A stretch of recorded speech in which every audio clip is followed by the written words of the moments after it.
Captain, I am receiving. Captain, I shall now play the transmission I received from Dr. Wells. The board is here. They found me somehow. They're about to blast my door open. I can't stop them from getting me, and there isn't enough time to explain everything. But there's something very important you need to remember. The board, all their lackeys, they're all a bunch of swine. Do you hear me? They're fucking corporate swine.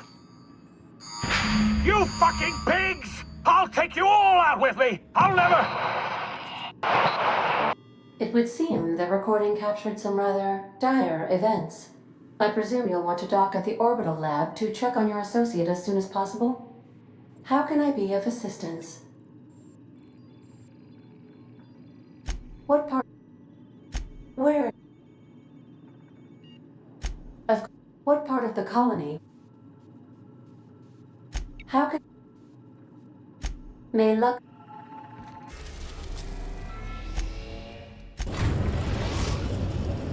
We've arrived at Phineas's orbital lab.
Captain, as it appears we may soon be embarking for a maximum security prison planet, I believe the crew would like to speak with you to, as you humans put it, air some concerns.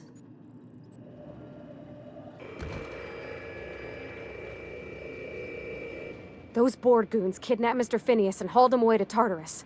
How are we gonna get him out? I never got to know Doc Wells. We ain't friends or crew. But he's still one of us. He's the reason the boss is up and walking right now. We can't just leave him to die in Tartarus. To extract the scientist, you will need to infiltrate the labyrinth. But that course of action is likely to be quite dangerous, Captain.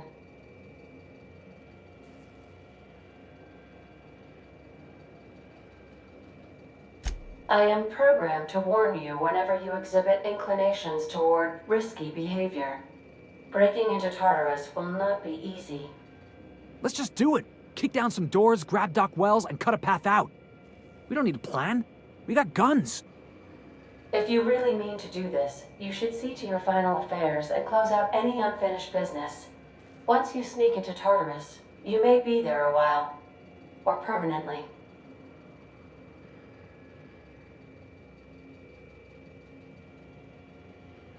Got my trusty tossball stick, got my ass kicked. Outstanding. You can count. Waiting on your...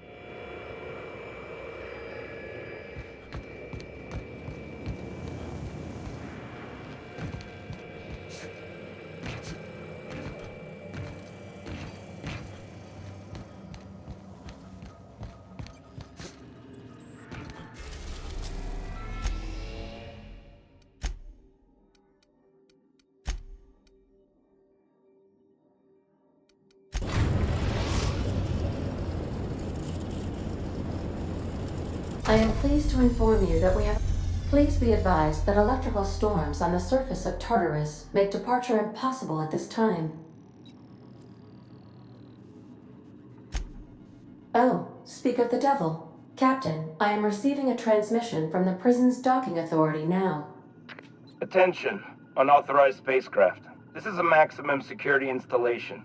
Your presence here is an explicit violation of UDL corporate policy. You are hereby confined to your docking platform until a ticket detailing your crimes has been filed and notarized, at which point your vessel will be seized and you will be executed. I wager it'll take a bit longer than it takes you to lose your patience and storm out of your ship looking to get shot. To be honest. Huh? Oh, yes, sir, right away, sir. I just couldn't see you clearly. Anyway, wait a... Transmission? How can I request...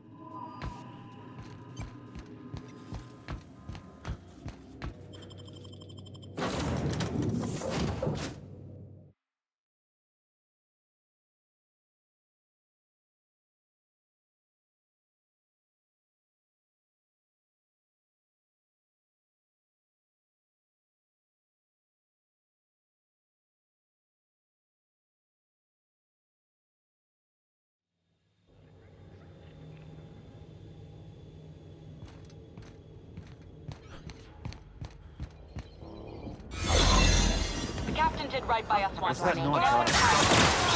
The board will never own groundbreakers, not while I'm breathing. Push on, my guy. That noise.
Beginning security patrol.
What was that?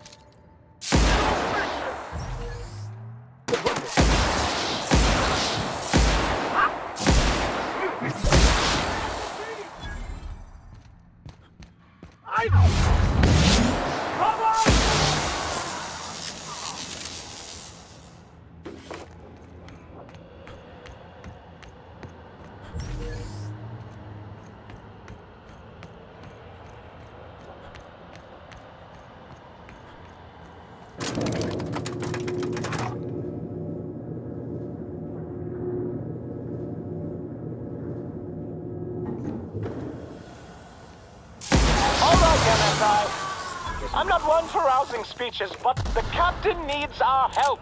So get in there and fight!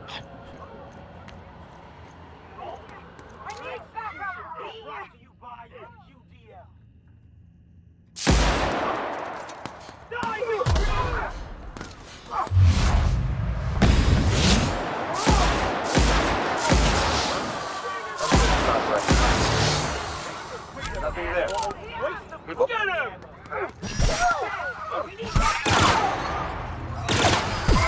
Wait, company.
Are you new here?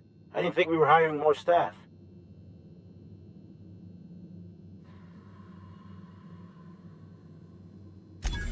Whoa, nothing. I was just asking. I was going to welcome you aboard. Okay, all right.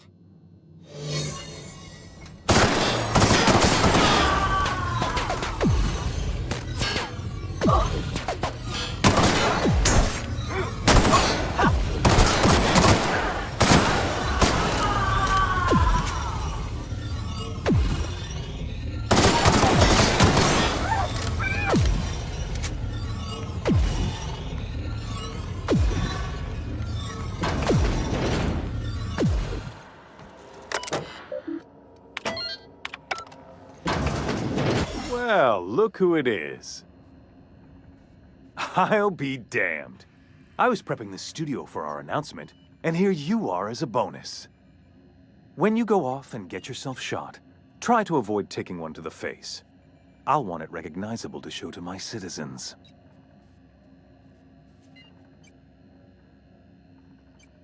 I'm not in your way, you dullard.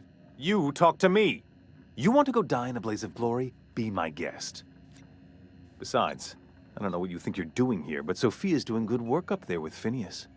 Your efforts will be in vain.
You don't look like Sublight.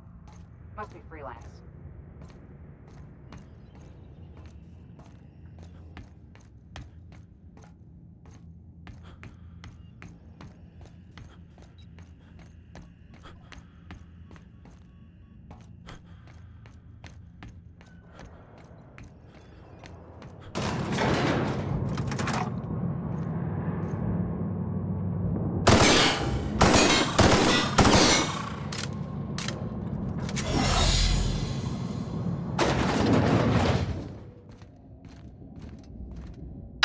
Captain, you have an uncanny talent for complicating my life. You've disrupted the balance of power. You've upset the natural order of things. You've introduced uncertainty, and there is nothing I despise more than uncertainty. I'm afraid I can't do that. You're a gifted warrior, Captain. You've made your talent for combat abundantly clear. For all your talents, you are the enemy of Halcyon, and therefore you are my enemy.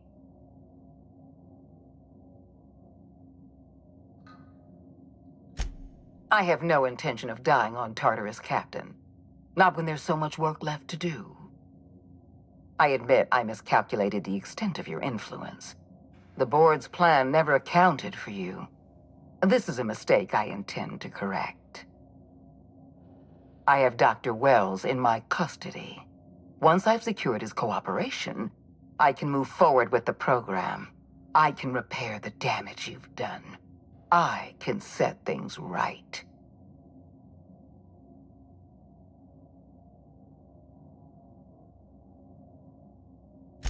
I'm aware of your propensity for violence. Halcyon is a bloodier place because of you. I wish you'd simply cooperated with me. You're the finest marksman in Halcyon. You could have been my gun.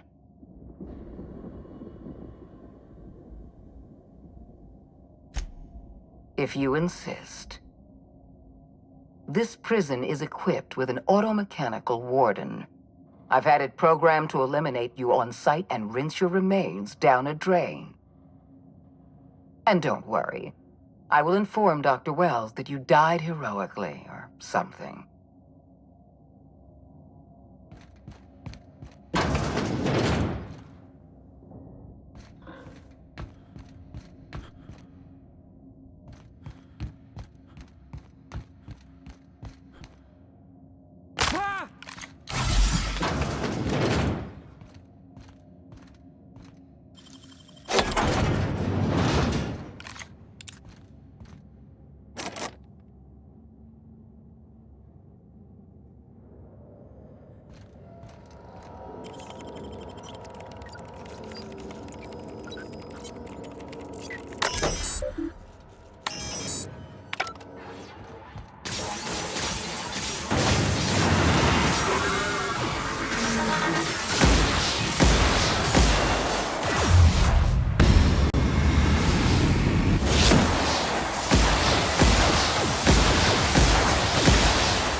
Why won't you just die?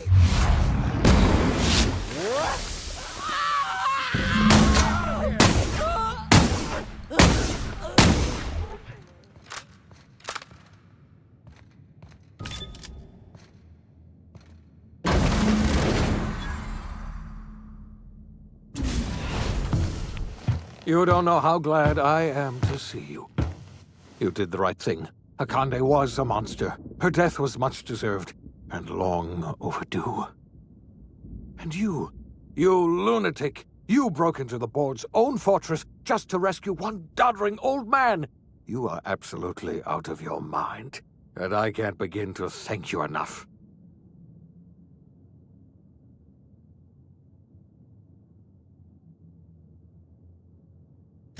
Ah, all in a day's work for you, huh? You've broken the board's stranglehold on this colony, and you saved my life.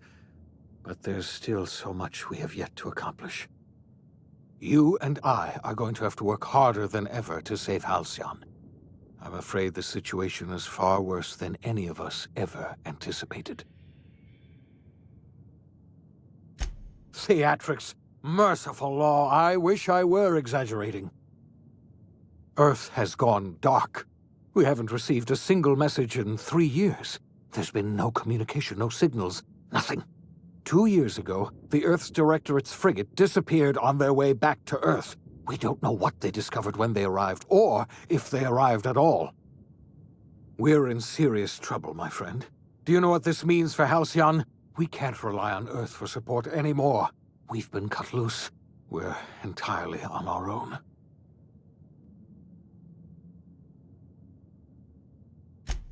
Yes, we do. You've done a marvelous thing. You've succeeded where anyone else would have failed, including me. We must begin the revival process immediately, starting with the Hope's brightest minds, and then we're going to fix this damn colony, one problem at a time. We're going to need a leader, and I can't imagine a better person for the job than you. What do you say, old friend? Will you help us?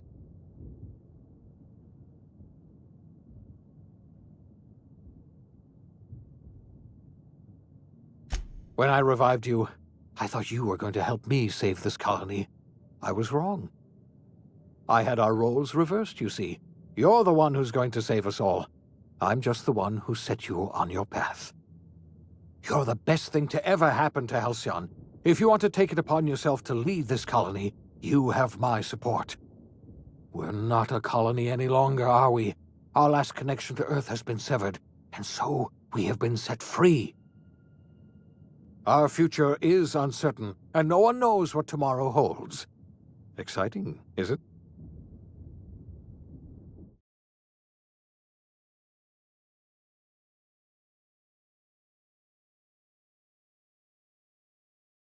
The OSI teaches that everything in the universe happens according to the grand plan.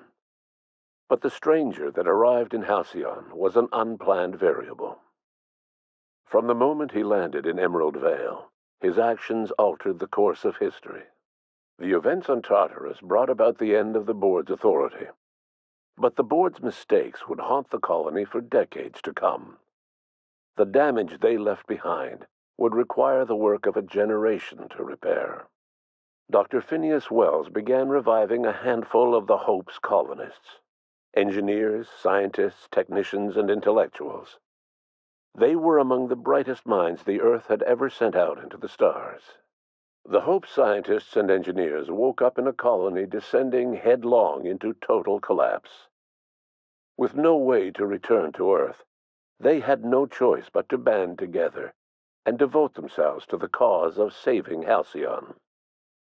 The people of Halcyon were nothing if not hardy. In the absence of the board's authority, many of the colony's settlements banded together with a single purpose in mind: survival. Life was especially hard in the years to come. Some towns dissolved by attrition and starvation, but most of them found a way to carry on. In the years to come, Halcyon was forced to reckon with its newfound freedom. The board was gone, and for better or worse, the colony was responsible for its own destiny. Sanjar's civil liberties and worker-centric policies were slow to catch on with the other corporations. But as Halcyon began its long, arduous journey toward recovery, many of Terra 2's smaller townships started adopting MSI's alternative corporate structure, and eventually became entirely self-sufficient. In the coming years, many of these townships managed to eke by, where otherwise they might have starved. In the end, after years of struggling against its own obsolescence, Edgewater lost a battle of attrition to plague, marauder attacks, and desertion. Edgewater was never visited by another stranger, with the exception of a small party of marauders who raided what was left of its cantina. Under the leadership of Junlei Tennyson, the Groundbreaker held firm against corporate influence. The ship's mechanical stability gave Junlei the time to educate a promising generation of engineers schooled in her family's traditions. The future of the Groundbreaker looks promising. The rediscovery of the Hope and the abandonment of the lifetime employment program forced Byzantium to come to terms with some uncomfortable realities about the state of Halcyon. While Byzantines were reluctant to surrender the luxuries they'd grown accustomed to, the board's diminished authority gave them little choice in the matter. Nearly everyone had to learn to make do with less. Some even had to get jobs. It was a dark time indeed. Even the Gorgon asteroid, though a distant enigma to most of Halcyon, felt the aftershocks of your actions. The destroyed adrenatime synthesizer became a symbol of the board's cruelty and a rallying point for Wells and his scientists as they sought to build a more humane, ethical Halcyon. They cleared the dead from Gorgon's laboratories and repurposed them to aid in the crucial work of solving the colony's nutrition crisis. Gorgon, which had once sown death and destruction across Halcyon, became a source of hope and renewal. In spite of everything, the Gorgon asteroid remained a sobering reminder of the potential for progress and disaster in humanity's most ambitious efforts. Life in Halcyon was sobering for Felix Millstone. The grand revolution he dreamed of never came. There was no great awakening for the colony, no celebrations in the streets. There was only the hard, desperate work of trying to repair a broken colony. Felix never had a head for numbers, but if there was labor to be done, he was there to help. Eventually, Felix realized that the work of a revolution was done with two hands. Though Parvati eventually grew comfortable aboard the Unreliable, she never quite came out of her shell. She seemed to prefer the company of Ada to the crew, and she could often be found neck-deep in cables and grease, telling Ada funny stories from her childhood. While the colony fell into chaos, she found an island of relative peace with Ada, and they formed an unusual bond. She decided to remain aboard the Unreliable permanently as its chief and sole engineer.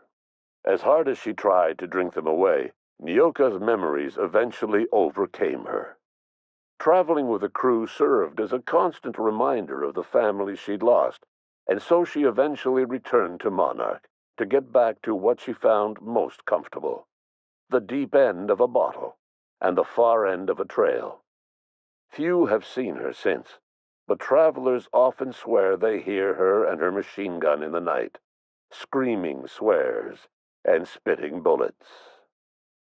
Before his untimely death, Captain Alex Hawthorne had plans to restore and modify, for combat purposes, a sanitation and maintenance automechanical that he'd found in a state of disrepair in Emerald Vale's scrapyard. That unit remains broken down and forgotten in the Unreliable supply closet to this day.